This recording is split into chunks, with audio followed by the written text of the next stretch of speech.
Hoy conoceremos la historia de Cecia Alvarado, una mujer que sobrevivió al abuso sexual desde los 7 años, al maltrato físico y a una infancia marcada por el silencio. Durante años vivió con ansiedad, depresión y culpa. Se casó joven, fue madre y enfrentó depresión posparto, autolesiones e incluso un intento de suicidio. Pero buscar ayuda profesional, el apoyo de su esposo y su fe transformaron su historia. Hoy escribe libros para ayudar a los niños a detectar el abuso y levantar la voz para que nadie más tenga que callar. Una historia de dolor, pero también de sanación y esperanza. Su mensaje es claro: sí se puede sanar. Bienvenida, Cecia, a nuestro programa. Gracias por estar con nosotros en De Mujer a Mujer y contar tu historia, que de verdad eres una mujer muy valiente, haber atravesado todo eso y ahora escribir libros para que niños pues puedan detectar el abuso. Pues eso dice mucho de ti, que has sanado. Así que quiero que me cuentes por el principio, cómo comenzó todo, cómo fue ese momento en tu infancia tan traumático. Carlita, muchas gracias por la invitación. Muy feliz de estar acá con todas las mujeronas chulas de esta bella comunidad. Bueno, no fue fácil pasar por esta situación a los 7 años de edad. Cuando yo tenía 7 años de edad, para mí fue muy complicada la situación de vivir con mis papás. Yo vivía con mis papás. Y en la casa fue una mujer a vivir para ayudarnos en los quehaceres de la casa, mamá. Doméstica. Sí, más que nada era para ayudar a la chica porque mi mamá era realmente ama de casa. Ajá. Así de que está en la casa, yo tenía 7 años y esta mujer pues hacía que yo le hiciera cosas y me hacía cosas a mí. No voy a dar detalles, no queremos tampoco los detalles. Ya sabemos, pero siendo una niña de 7 años, imagínate, conociendo un mundo que no conocía, fue muy difícil para mí poder hablar de esta situación porque pasaron muchos años. Entonces, no fue como en el momento empezar a hablar de ese abuso. Claro, una niña de 7 años no puede detectar ese momento que está pasando. Exacto. Entonces, a lo mejor sentías que era algo que no estaba correcto, me imagino. Sí. Yo sentía que no era correcto, pero incluso el abuso sexual, los niños, aunque lo ven incorrecto, y esto es muy importante, en cierta manera, pues es algo placentero, aunque es malo en la edad de los niños. Pero como eres inocente. Exacto, no se das cuenta, pero como en el hogar, era un hogar muy religioso, donde hablar de sexualidad, te estoy hablando de los años 80. Sí, no se hablaba de eso. No se hablaba de sexualidad, no se hablaba de prevención del abuso, incluso entre los papás no se hablaba con los hijos, en su gran mayoría de los hogares, ¿no? Entonces, sí, un hogar conservador, incluso machista, estricto, donde todo era pecado, no te hablaban de estas cosas porque, ¿cómo vamos a hablar de eso? No, y hablar, por ejemplo, que pasaba un comercial de toallas sanitarias y que preguntábamos, ¿para qué es eso? Nos callaba, papá me callaba la boca, como que cállate, eso es cochina. Yo no sabía cómo se ponía la toalla sanitaria. Fíjate. ¿Qué es esto? Decía yo grité en ese momento, ¿qué me pasa? Es así como que, no te ¿qué cochina nada. eres? Y uno como niño dice, oye, pero yo no soy cochina, o sea, ¿para qué sirve? Entonces empezaba como ese morbo. Pero nunca pude hablar en casa lo que me hacía esta mujer, porque era un hogar muy machista, con un papá muy religioso, que papá tiene su historia, mamá tiene su historia, obviamente, y ellos no cortaron sus cadenas, traumas, ¿no? Pasando generaciones. Entonces, yo no quería hablar porque yo tenía mucho miedo a los golpes de papá, porque mi papá me pegaba muy fuerte con el cinturón. A veces varias veces llegué con el cinturón marcado en la espalda, de la hebilla, de tan fuerte que me pegaba, porque yo era una niña rebelde. Era contestona a los maestros por la cuestión de que... Por lo que te estaba pasando. Me estaba pasando. De un momento los niños sacan a relucir, de alguna manera, lo que les está pasando y no saben por qué son rebeldes y por qué es lo que... Exacto. Tendremos a juzgarlos, a castigarlos y no sabemos el problema de por qué viene eso. Un niño que se porta mal y realmente realmente era un grito desesperado de una niña. O que se aísla. Otros hacen por aislarse. Exacto, el extremo. Entonces yo no me aislaba, sino que era muy rebelde, era peleonera, siempre me metía en problemas, pero era un grito desesperado, ¿no? Era una situación muy complicada y que yo como esa niña que estaba siendo abusada y llegaba esa abusadora a querer a tocarme, a hacerme lo que me iba a hacer y yo hacerle lo que tenía que hacerle, eso producía mucho estrés en mí. Entonces, imagínate esa situación de ver a la abusadora sexual caminar hacia mí, porque muchos creemos que los abusadores sexuales son varones. En mi caso fue una mujer. Entonces uno debe, bueno, yo como mamá digo, hay que desconfiar de todos, hombres, mujeres, porque no sabemos las intenciones ni lo que tienen, ¿no? Entonces para mí fue muy difícil el hecho de que hablar en ese momento de que era abusada sexualmente por el miedo a pegarme. Más que nada yo tenía miedo a los golpes. Sí, claro. Por lo general los padres estrictos, tú tienes miedo a decirles lo que te está pasando. Por eso tenemos que tener mucha atención es muy importante tu mensaje, tener atención a los niños cuando vemos cambios en ellos, rebeldes o que se aíslan o que bajan las notas. Algo está pasando. Claro. Algo, claro. Se están aislando, algo, es un mensaje, están expresándose de manera que no es la correcta, algo siempre. Y entonces, si como papás estamos muy ocupados, no vamos a darnos cuenta qué es lo que está sucediendo. Si no hablamos con los hijos, si solamente estamos en el celular, no vamos a poder percibir. Entonces, es tan importante estar con los hijos. A mí no me pasó. No fue mi caso de que mis papás me dijeran, oye, ¿qué está pasando? Sino al contrario, era que esta niña papá, rebelde, la vamos a castigar, es peor aún. Perdón, como era el machismo de papá, mi mamá, le voy a decir a tu papá, entonces era peor. Sí, era peor. Y luego creces en ese ambiente, ¿te casas muy joven? Sí, bueno, algo muy interesante de esto es que aunque fui abusada sexualmente, tuve una vida de tener muchos novios, ¿no? Muchas relaciones. Terminaba una relación, empezaba otra. Y para mí fue como siempre buscando el amor, la aprobación, el cariño, la ternura, porque no lo había tenido de ninguna de mis papás. Relaciones. No, yo no duraba. Entonces se convirtió como en un tipo de adicción sin saber que por qué venía el problema. Sí, hace cuenta que yo como enterré mi abuso. Yo lo enterré porque no quería, automáticamente el cerebro se encarga de guardar el abuso. O de bloquearlo. Lo bloquea, sí, lo bloquea y ahí está, pero las conductas. Entonces, tenía 7 años, yo me autolaceraba. No era seguido, pero cuando tenía episodios de ansiedad muy fuertes, me golpeaba, me lastimaba, me hacía daño con tal de sacar eso. Tal vez por culpa. ¿Puede ser? ¿Era culpa? Sí. No, era como un grito desesperado, un grito de que ayúdenme, pero nadie me ayudaba. Como ansiedad. Exacto. Sí, era ansiedad, el famoso curi. Y entonces, a nadie le digo, voy creciendo, entonces, todas estas relaciones de noviazgo cortos, con hombres machistas, con hombres golpeadores, con hombres mujeriegos, o sea, todo era como el panorama muy de cierto tipo de hombre. Sí. Y mira que yo agradezco a Dios por el esposo que tengo, porque de verdad que el esposo que tengo es la oración de una mamá contestada y también la oración de un grupo de amigas, porque orábamos por un compañero, todas nos queríamos casar en algún momento y orábamos. Y Dios, de verdad que yo sé que Él puso a mi compañero de vida, que es mi esposo. Nos casamos jóvenes, sí, pero ya habíamos terminado la universidad. Ya él había terminado, yo también había terminado la universidad, 21 años de edad, que prácticamente ahora es muy joven. Sí. Pero ya había terminado la normal, que en México le conocemos como la normal, la licenciatura. Porque tú eres profesora. Soy maestra de educación preescolar y bueno, termino, me caso con el guapo. Pero yo siempre digo algo, él no sabía, ni yo sabía con el alacrán que se iba a casar, de verdad, se oye feo así, pero... Él no sabía tus problemas, todo lo que traías de trauma y todo eso, no lo sabía. Él no sabía.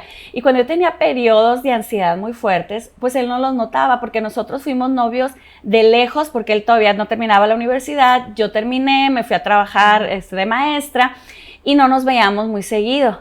Entonces él no me veía en esos periodos de ansiedad, en esos periodos de soledad. Entonces, como no me veía en esos periodos de soledad, pues él no sabía con quién se casaba, ¿sí? ¿Y cuándo se dio cuenta de eso? Yo creo que habrá sido como al mes de casados. Al mes de casados salió la verdadera Cecia, agresiva, no podía controlarme en algunas situaciones de ansiedad, no sabía controlarme cómo solucionar los problemas. Entonces, ¿qué sucedía? Pues me lastimaba, me autolaceraba. Y él me decía, Cecia, tenemos que buscar ayuda. O sea que él te apoyó. Él me apoyó, pero es que Cecia, yo ya no aguanto. ¿Tu esposo es pastor? Sí, él es pastor, sí, él es pastor.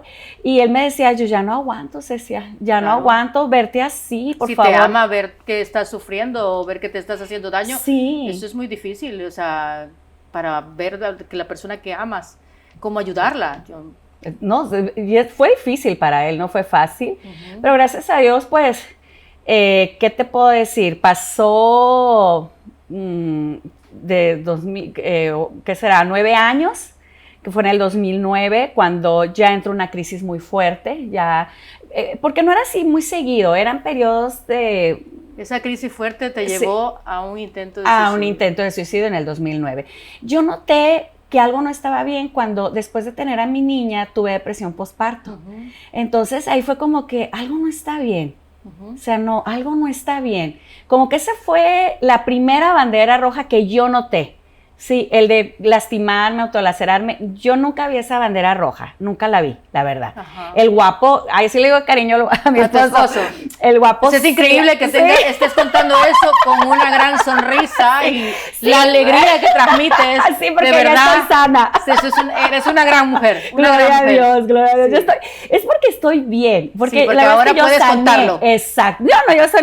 No soy la misma Cecia de antes del 2009, o sea, soy completamente distinta, una mujer segura, una mujer feliz, una mujer segura, o sea, mi vida cambió. Un ejemplo de mujer. Gloria a Dios por eso, porque sabes que fue muy difícil aceptarlo, que yo estaba mal, porque en el 2009, bueno, mi niña habrá tenido 3 años, yo tenía a mi bebé, a mi otro niño que era un bebé, y en ese periodo yo empiezo a ver cambios en mí. En cambios que no dormía, era exageradamente limpia, tenía obsesión con la simetría de las cosas. O sea, eras maniática. Sí, trastorno obsesivo compulsivo, sí, diagnosticado con TOC. Bueno, no, ahí todavía no. Entonces, en el 2009, yo atento contra mi vida. Gracias a Dios, el guapo pudo rescatarme, me pudo ayudar, me lleva al hospital. Y en ese momento, en el hospital, el doctor me hace una pregunta, muchacha, ¿qué es lo que hiciste? Y ahí fue cuando yo empiezo a reaccionar. ¿Sabe qué, doctor? No entiendo el por qué. Dígame qué tengo, no sé qué me pasa, pero yo sé que no estoy loca. Eso sí, yo me acuerdo que le dije, yo sé que no estoy loca, que algo me pasa. Entonces me dijo, vas a necesitar terapia, medicamento, ayuda. Y bueno, fue un viacrucis. Estuve buscando psicólogos en la ciudad de Tijuana, que ahí vivíamos, 11 psicólogos, fui a 11. ¿Y nadie encontraba cómo ayudarte? Nada, o sea, yo sentía que no podía, sentía que no me ayudaban, sino que me perjudicaba más, exacto. O sea, tienes depresión postparto y también vas arrastrando un trauma y es cuando lo dices. Sí. Que fue a los 29 años. Exactamente, tenía 29 años. Fíjate que cuando yo hablo por primera vez, yo no sabía que era por el abuso sexual cuando atentó contra mi vida, en el hospital, no, yo no sabía eso. Hasta que un amigo de nosotros que estaba pasando por una situación difícil, igual de ansiedad, me dice, Cecia, estoy yendo con un psiquiatra, terapeuta buenísimo, me está ayudando. Ve, hago cita con el doctor. Como que me daba miedillo porque era como, ay, un psiquiatra, o sea, no estoy loca. Sí. Entonces, voy con el psiquiatra, él me hace una pregunta, esto es bien importante, la primera pregunta que me hace Cecia, ¿en algún momento de tu vida fuiste abusada sexualmente? Y entonces yo creo que ese momento era el adecuado para esa pregunta, porque cuando él me la hace, yo lo pongo de ejemplo, un lugar oscuro, que está encerrado con una cortina oscuro donde no ves nada y de repente se corre esa cortina y entra la luz y esa fue la primera vez que a mi mente, yo siempre digo en mi hipocampo de la memoria, viene el recuerdo de ese abuso sexual. Y entonces lo empiezo a contar como si hubiese sucedido la consulta fue en la noche, en la mañana, o sea, era que no podía parar de llorar, le daba muchos detalles, incluso hasta le decía el color del baño, la persona, la ropa, o sea, como que todo se vino así en cascada. Todo se vino a tu mente, había estado bloqueado por otros muchos años, igual no querías aceptar lo que te había pasado, por eso eras rebelde, por eso todo lo que arrastrabas, y en ese momento que el psiquiatra te pregunta, esa pregunta tan importante, tan básica, tú como que saliste de lo que te había pasado. Wow, la verdad es que fue maravilloso, Carla. De verdad que esa pregunta para mí me abrió como todas esas ventanas oscuras y entra por primera vez la luz del sol. Y bueno, y es ahí cuando empieza la sanación. El doctor me dijo, vas a necesitar medicamento. Ahí ya me empiezan a diagnosticar con depresión mayor, trastorno obsesivo compulsivo y ansiedad. Así que me dijo, tienes que tomar medicamentos, muy importante. Tienes que hacer ejercicio, sí o sí. Tienes que cuidar tu alimentación. Y bueno, las terapias, por supuesto, y el medicamento. Pero algo bien importante, Carla, yo quiero hacer mención de esto. Quiero que me lo digas porque me lo dijiste antes. El doctor era un ex sacerdote católico. Entonces, cuando el doctor me dice, tienes que rezar a Papá Dios, porque yo solo no puedo, me dijo. Así de que si tú eres creyente, yo soy creyente, yo sé que Papá Dios tiene el poder. Así que todo esto viene envuelto en el papel de la sanación de Papá Dios y tu deseo de sanar. Era un conjunto de todo. Exacto. Pero sin Dios no podía ser. No podía ser. Así que fue maravilloso porque, pues, bajo de la terapia, y fíjate que no fue la misma Cecia que entró a la terapia. Cuando salí, yo sentía... Me acuerdo que el sol se estaba poniendo en Tijuana, sí, y los atardeceres en Baja California son hermosos. Y yo veía el atardecer y era como, mira, te lo voy a explicar así, como que yo iba bajando entre nubes. Las escaleras del consultorio, iba bajando entre nubes y me subí al auto. Y yo me acuerdo que ahí me senté y le dije a Dios, muy enojada, ¿dónde estabas? Se supone que tú nos cuidas a los niños, el ángel y todo esto. Y cuando yo empiezo como a liberarme, fue una plática larga que tuve ahí con Dios. Y yo le dije, ¿sabes una cosa? A partir de este momento, la Cecia que subió a ese lugar ya no va a ser la misma Cecia. A partir de este momento, yo quiero sanarme por mi bien. O sea, siempre pensé en mí. Y obviamente pensando en mí, yo iba a sanar mi familia, sanar a mis hijos. Sí, no, mi guapo, de verdad que ese hombre aguantó vara, decimos allá en mi tierra, aguantó vara porque... Es un hombre maravilloso, hay que decirlo también. Pobrecito. En este programa hablamos de mujeres, pero hay hombres maravillosos. Hay hombres buenos, de verdad que él fue un buen hombre. Porque yo tenía siempre miedo, Carla, de casarme con un hombre igual a mi papá.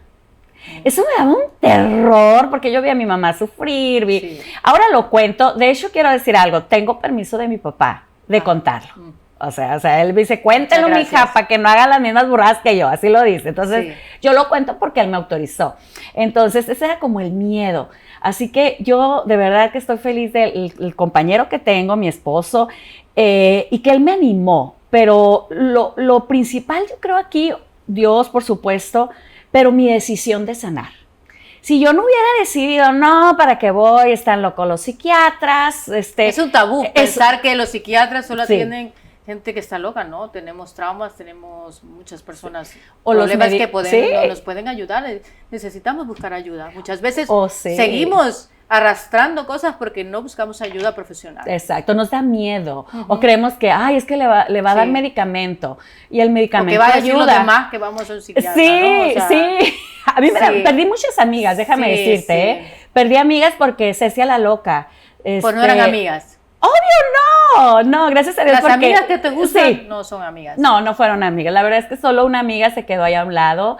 Pero sí batallé mucho con esta cosa de que es que no tienes confianza en Dios, te falta fe, cosas así, ¿no? Pero de verdad que no fue... Yo cuento mi historia en las conferencias que doy a mujeres, cuento mi historia y todas creen que yo me sané como de la noche a la mañana, pero no fue así. Un proceso. Fue un proceso, fue un proceso largo de 2 años y medio, cada semana consulta y, pagar en dólares, porque en Tijuana se paga en dólares, aunque ganamos pesos, se paga en dólares, medicamentos carísimos. La verdad no fue fácil, pero el hecho de decidir, la verdad que fue una bendición. Y qué bueno que que das testimonio de lo que te ha pasado para ayudar a otras mujeres a que tal vez están pasando por la misma situación, siempre lo digo en este programa, porque de eso se trata este programa. No es solo venir aquí a hablar y tal, es para transmitir a las mujeres que si están pasando por una situación similar, vean el ejemplo que hay mujeres que pueden salir adelante, que pueden sanar. Estoy de acuerdo. Que busquen ayuda y que sí se puede, que no estamos solas. Sí, y normalmente los que fuimos abusados sexualmente de niños, que ahora somos adultos, no hablamos de esta problemática porque pues ya pasó, ¿sí? O ya no quiero hablar porque pues ya siento que no me afectó, ¿para qué? Y yo sí soy partidaria de que hay que hablar y que hay que actuar legalmente. A pesar del tiempo que pasó, yo actué legalmente contra mi abusadora, por supuesto, para que no siguiera haciendo más daño y para que yo cerrara como ese capítulo de mi historia. Muy bien y hecho. Para mí fue de bendición, la verdad. Me tocó ver a esa mujer, perdonarla. No fue fácil, porque yo cuando la vi la quería matar, o sea, aunque ella estaba sana, créeme. Te entiendo. Sí, pero yo sé que las personas que han pasado por una situación me van a entender. Sí. Y entonces en un breve segundo yo tenía la opción de decir, te perdono, o no lo voy a hacer. Más que nada por ti.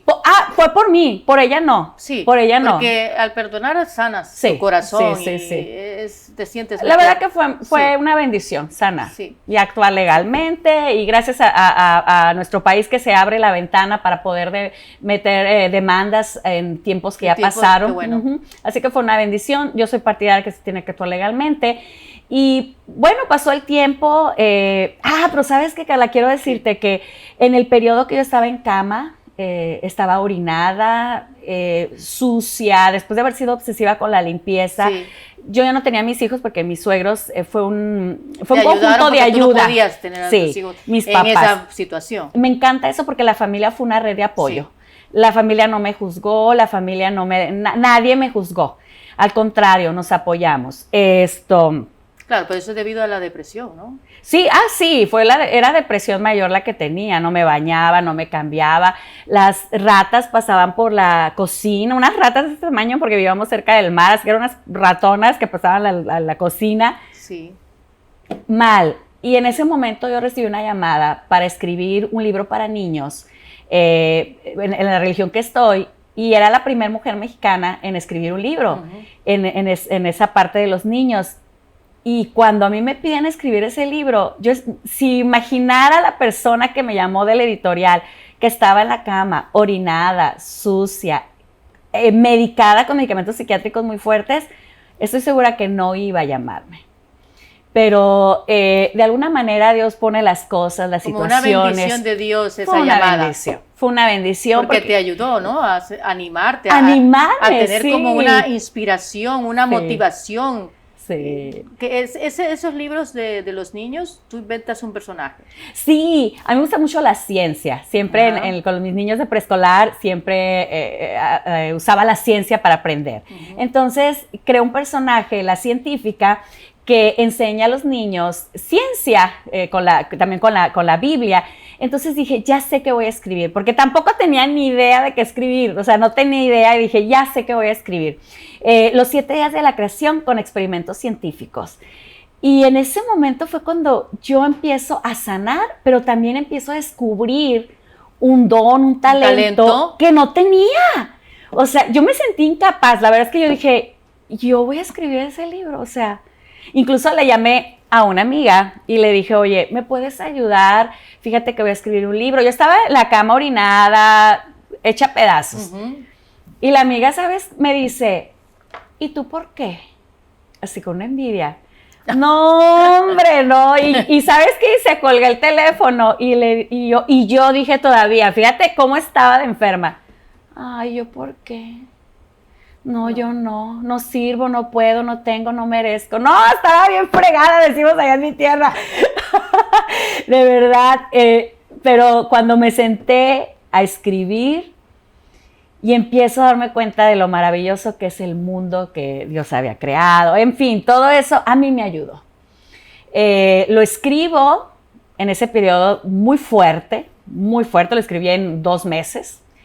Entrego todo eso, pasan 2 años y sale el devocional. Hermoso el devocional, lo miro, yo ya no era la misma Cecia, ya era una Cecia segura, una Cecia que ya hablaba más, una Cecia que ya manejaba, porque manejaba solo así como bien por los lugares cerca, ya manejaba, ya ahí me metía al freeway, cruzaba aquí a Estados Unidos y cruzaba el freeway, o sea, cosas que yo no podía hacer, ahora sí. Ya porque te sentías segura de ti misma. Exacto, y ahora puedo decir no. Puedes sentirte orgullosa de ti misma. Sí, porque yo no podía aprender a decir no. Educadamente, ya para todos decía que sí, y aprendí a decir no, aprendí a hablar y a expresar lo que no me gustaba, lo que me gustaba, todo lo tuve que aprender porque nadie me lo enseñó, tuve que aprenderlo, así de que, ¿qué te puedo decir? Yo puedo expresar la gratitud de cómo uno decide en la vida, o sea, nadie más puede decidir por nosotros. Bueno, ¿cuál es el último mensaje que darías a esas mujeres que nos ven en este programa por tu ejemplo y por tu vida, porque nos has contado como un testimonio? Ay, hermosa Carla, estas mujeronas chulas que nos están viendo, yo estoy segura que si pasaste por alguna situación difícil, es momento de decidir. No quedarnos ahí atoradas, es que me abusaron hace 30 años, es que hace 20 años mi mamá se fue con otro, o hace tantos años mi papá. A veces la vida no es fácil, pero tenemos que sobreponernos. La situación que sea, uno tiene que decidir. Ahí me ha tocado hablar con mamás que han perdido hijos, con mamás que han pasado por situaciones complicadas y que han decidido sanar. Entonces yo estoy segura que cuando uno decide, uno emprende el viaje y la carga se hace ligera. Uno deja yo le digo ese costal de piedras. La mochila que llevamos. Y uno la deja y dice, vámonos. Porque el vivir es el hoy, el ahora mismo. Muchas gracias, Cecia. Al contrario. Magnífico mensaje para terminar este episodio que ha sido muy, muy importante para muchas mujeres. Eres una mujer admirable, una mujer muy valiente, de verdad, que transmites una alegría, una positividad que gracias porque yo también la necesitaba. Ay, tan linda, Carla, al contrario. Gracias, hermosa, y gracias a todas estas mujeronas chulas y vamos para adelante. Así es. La historia de Cecia nos recuerda que el abuso no define tu destino, pero el silencio sí puede destruirte. Pedir ayuda no es debilidad, es valentía. Sanar es posible cuando se unen la fe, la ayuda profesional y el amor. Hoy Cecia transforma su herida en propósito. Y como siempre decimos aquí en De Mujer a Mujer, no estás sola. Tu historia puede convertirse en luz para otras mujeres. Nos vemos la próxima semana en otro episodio emotivo de Mujeres Valientes y Extraordinarias, aquí en televisión y en tvnola.com.